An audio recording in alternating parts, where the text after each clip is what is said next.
Look, I f***ed up, man. 2024, there was goals that I did not achieve. Everybody's saying, lock in, let's dial in. Well, let me ask you the question. We're halfway through 2025. What have you done to improve your situation? How have you evolved? How have you developed as a man? The other day I was sitting out by the water, and as the sun was going down, I reflected. I asked myself, what is one thing in my life that last year I did not change? And I encourage you to ask yourself the same exact question. Maybe you haven't changed your relationship that's bad. Maybe your finances are struggling. Maybe you are in a position where you want to get a new job. Well, if you stick with me through this video, I'm going to give you a goal setting system that I used to achieve almost 80% of my goals last year. Let's take a look at this example from ChatGPT to show you how accountability directly impacts goal setting. It shows you accountability can directly impact your goals by increasing your commitment, promoting your focus, boosting motivation, providing feedback, building momentum. I mean, there's a tremendous amount of ways that accountability can directly affect you. But most importantly, accountability to an exact system that I'm going to show you next. Number one, creating over consuming. Have some sort of gauge, because for me, this is the number one thing that I struggled with. So let's set a gauge for this. At the end of the day, take a look at your screen time. How much of that screen time was tailored towards creating rather than consuming? If you're looking at 2 or 3 times the amount of consuming over creating, you may have a little bit of a problem. But this is a good thing. Let's frame this in a way where we can improve and evolve on this. Let's go to the next day. 7 hours is the average screen time per day. Okay. Over the course of the week, you're looking right around 50 hours of screen time. If you're not creating during that screen time and you want to be an entrepreneur, grow your company, that is tremendously problematic. So the gauge that I created is every 5 hours, this is for starting, every 5 hours of consuming, devote 30 minutes of creating. So that way, at the end of the week, you should have roughly about 30 minutes per day. If you're on a 7-hour, 30 minutes per day. So by the end of the week, you're right around 4 to 5 hours of creating content. Now, you can do a lot with that.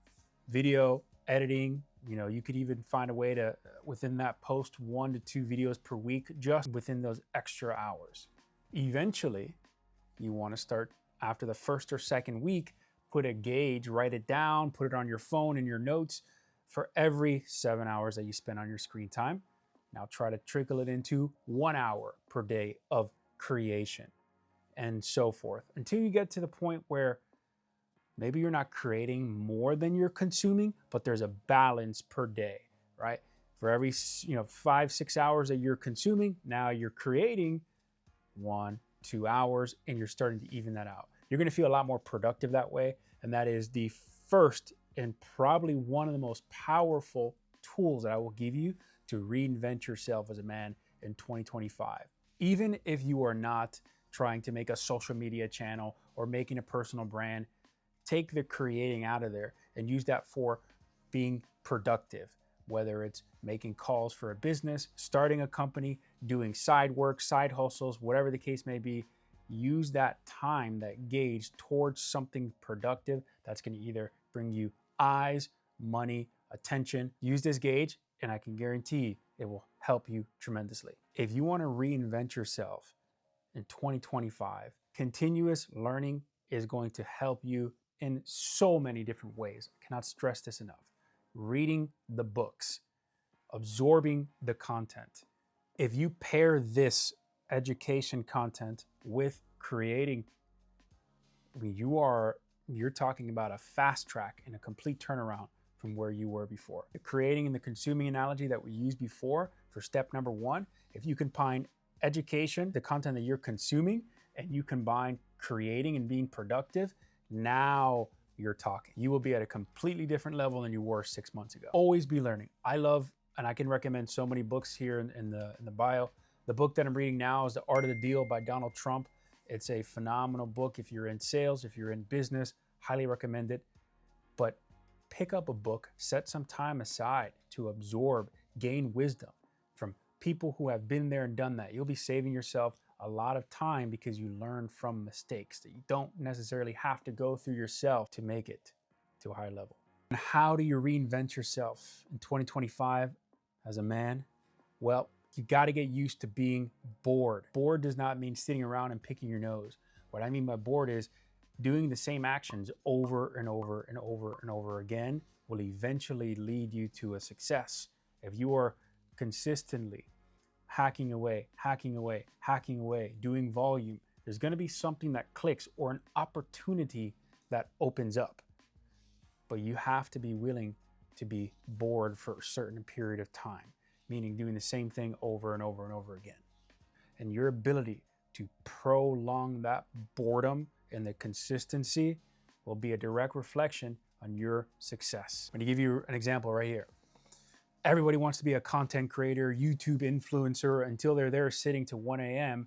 editing their video, learning the content, understanding that the art of video editing, the art of marketing, these things are art forms that you have to study and you have to learn. This is why so many people quit early, because they realize the time that goes into these things. But the people that were able to dive into these topics, even though they were bored about video editing, they didn't really have interest in these things. The ones that were able to get immersed in being bored and prolong that and drive the content consistently, those are the ones that have found a lot of success in content creation. That is just an example. This can be applied to everything, literally everything in life. So when we talk about reinventing yourself as a man in 2025, if you feel like you're not going anywhere, prolong the boredom and you will see the light at the end of the tunnel. The last one that I'm going to give you is self-reflection. Every 6 months or so, look back at your life and say, where did I want to make the changes? What did I not change? And how can I improve on these certain things?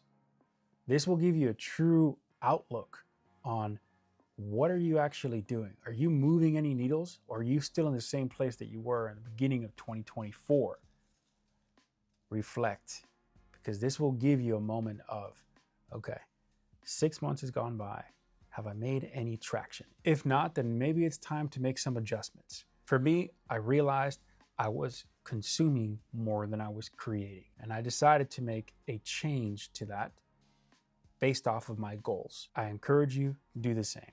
If I was at a point in my life where I wanted to make some dynamic changes, these are truly the things that I would do. There you have it. And listen, I'd love to hear your feedback on how you reinvent yourself. What are your thoughts on how you can achieve your goals? This is the system and the approach that I like to use, and has helped me tremendously achieve almost 80% of my goals last year. For you, leave it in the comments. I want to hear, what is your structure for hitting your goals? Do you read your goals daily? Do you do a monthly check-in? Do you do a yearly check-in? Do you even believe in writing down goals, speaking goals? What is your methodology for hitting and achieving your goals, whatever that may be? I hope you got value out of this video. I'll be bringing you another video next week. Check the video up top here. This is going to be 3 brutal truths that I wish I knew sooner in my life.